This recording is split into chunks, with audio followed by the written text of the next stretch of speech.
gone. Struggle बहुत सारे हैं क्योंकि लाहौर जाना और वहाँ पे एक गांव का बच्चा अगर लाहौर में जाता है तो लाहौर में जो इन्वायरमेंट होता है, जो माहौल वहाँ पे होता है और जो चीज़ें होती हैं डिफरेंट होती है हर चीज़ से। सबसे पहले तो आप डरते हो। मुझे उर्दू भी नहीं आती थी उस टाइम कि यार अब उर्दू के साथ क्या करूँगा। सबसे पहले तो ये मसला है कैसे दोस्त कैसे बनाऊँ, किससे बात करूँ, क्या। हॉस्टल में होता था और हॉस्टल से मैं जाता था कदाफ़ी स्टेडियम अब्दुल कादिर की अकेडमी में।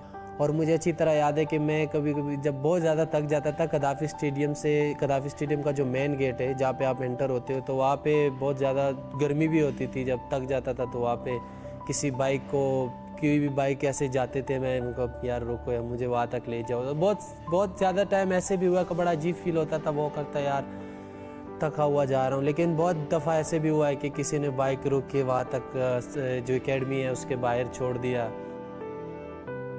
अम्मी के साथ बहुत अटैचमेंट थी और मेरे अम्मी ने ही मुझे ये काबिल बनाया कि मैं क्रिकेट खेल सकूं, क्योंकि मेरे अब्बू बहुत सख्ती से मना करते थे क्रिकेट से। ठीक है, वो क्रिकेट को ऐसे समझते थे जैसे क्रिकेट है कोई ऐसे समझो कि हम कोई गुनाह कर रहे हैं कि यार ये क्या टाइम वेस्ट कर रहे हो, पढ़ो ये वो। तो अम्मी से टेप के लिए पैसे मांगते थे कि अब्बू नहीं देते थे।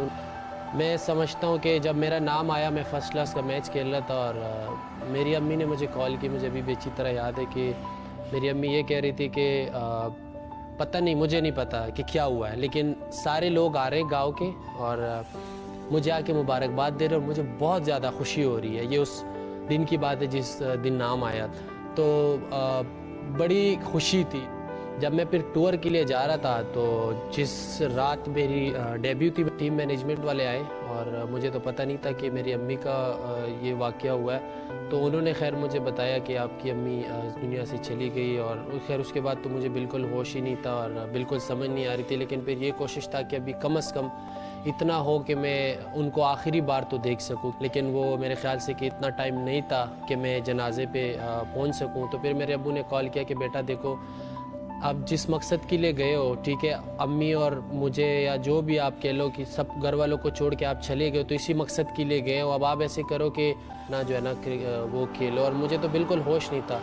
बहरहाल मैं भी ये सोच में आया कि यार अब पूरी ज़िंदगी इसी चीज़ के लिए आया हूँ कि यार अम्मी को छोड़ के और क्रिकेट ही। तो फिर वो मैं मैच खेला।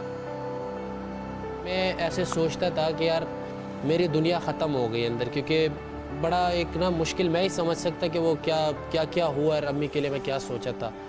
तो वो जो था कि बिल्कुल ही मैं समझता था कि अंदर से अब यार क्रिकेट तो खेल रहा हूँ और मैं बिल्कुल जो है ना ख़त्म हो गया हूँ अंदर से। बिल्कुल ही समझ नहीं आती थी क्या करूँ। टूर करके वापस घर जाओ तो घर का माहौल भी ऐसे होता था, आपको पता है अम्मी ना हो। तो बीच में काफ़ी फिर क्रिकेट खेलते हुए इंजरीज भी आती हैं, काफ़ी चीज़ें होती हैं। इन सारी चीज़ों के साथ फाइटिंग करना तो ये मेरे ख्याल बड़ा एक मुश्किल टाइम होता है। फिर परफॉर्मेंस भी करनी होती है, हर चीज़ करनी होती है, क्योंकि ये तो वही बंदा समझ सकते हैं जिसके साथ ये चल रहा होता हो। आप अगर कोई और कहीं हो, आपको मेरी फीलिंग तो नहीं आप समझ सकते कि इस पे गुजर क्या रहा है इस टाइम।